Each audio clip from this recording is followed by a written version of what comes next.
مجدد الفسانی رحمت اللہ علیہ آپ نے دعوت کی گئی بادشاہ کے دربار دے اندر،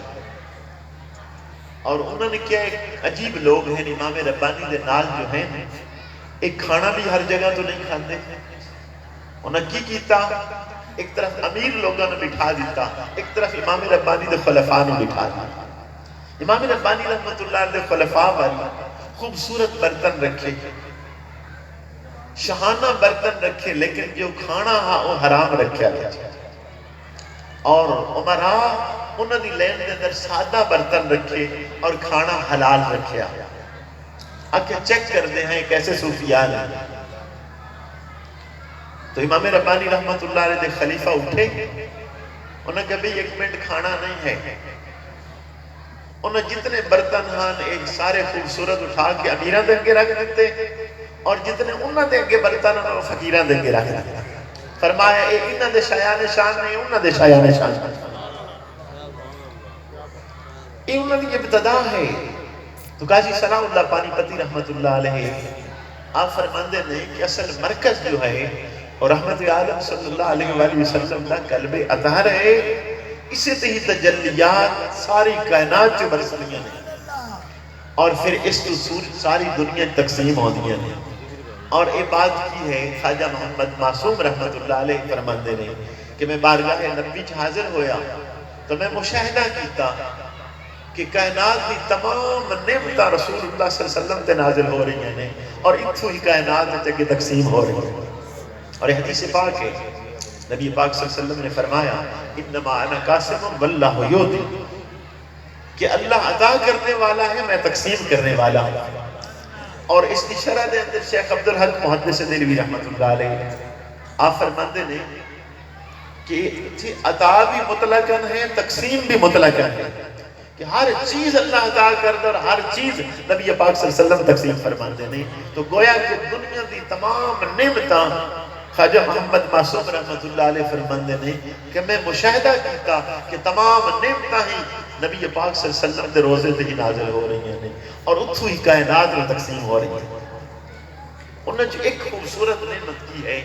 نبی پاک صلی اللہ علیہ وسلم دے سینے دا نور ہو باہر۔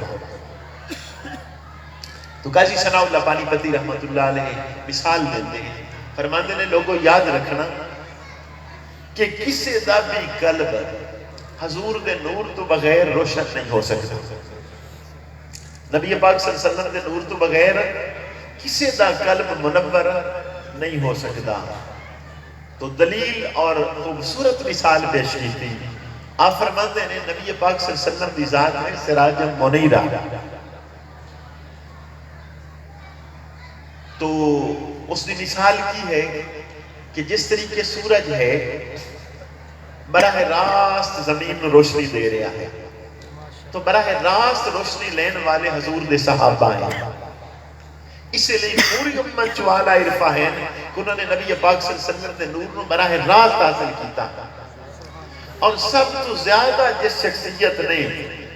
نبی پاک صلی اللہ علیہ وسلم دے نور کو جذب کیتا وہ حضور دی امت دے اندر سب تو اعلیٰ آدمی کون ہے؟ اور سیدنا ابو بکر صدیق رضی اللہ تعالیٰ عنہ۔ امام بخاری نقل کر دیتے کہ 3 دن اور 3 راتاں جدو غار ثور دے اندر رہے تو نبی پاک صلی اللہ علیہ وسلم دی ساری توجہ ساری نظر وہ حضرت ابو بکر صدیق تے ہی پئی، اور جدو آپ غار ثور جو نکلے امام بخاری نقل کر دینے کہ مدینہ پاک والوں نے سمجھ ہی نہیں لگی کہ نہ دونوں جو نبی کون ہیں، کہ رسول اللہ صلی اللہ علیہ وسلم دی توجہات اور آپ کی صحبت کا ایک کمال ہو گیا کہ ابو بکر صدیق رضی اللہ تعالیٰ عنہ دا رنگ بھی بدل گیا، شکل بھی بدل گیا، اور ایک اور لوگ نے صحابہ جنہیں براہ راست نور نبوت تو مستفید ہو رہے نہیں۔ تو قاضی ثناء اللہ پانی پتی رحمت اللہ علیہ فرماندے نے کہ پہلا طبقہ یہ ہے انہاں دے کول بیٹھن والے انہاں نو تابعی آکھیا جاتا ہے،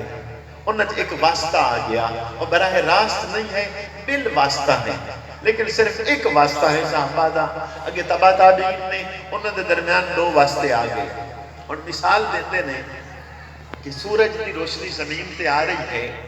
اس روشنی نو اگر اسی کسی کمرے دے اندر پہنچانا چاہیے کس طرح پہنچاواں گے؟ فرماندے نے اس روشنی دے کے آئینہ رکھ دیو، آئینہ منعکس کر کے اس روشنی کو کمرے پہنچا دے گا۔ جس جگہ تے روشنی پڑ رہی ہوئے اتھے پھر آئینہ رکھ دیو اور پھر منعکس کر کے اگے پہنچا دے گی۔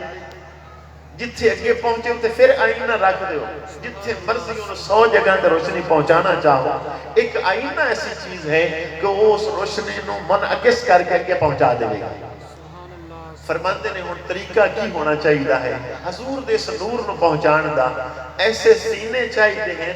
جڑے آئینے دی مانند شفاف اور صاف ہوں کہ انہوں نے انوار و تجلیات مومن اور منعکس کر کے دوسری طرف پہنچا دے گا، اور او سینے صوفیاء دے ہیں۔ اور حضور دے نور تو بغیر کسے دا بھی سینہ ہوں کبھی بھی پاک اور صاف اور طاہر مطہر نہیں ہو سکتا۔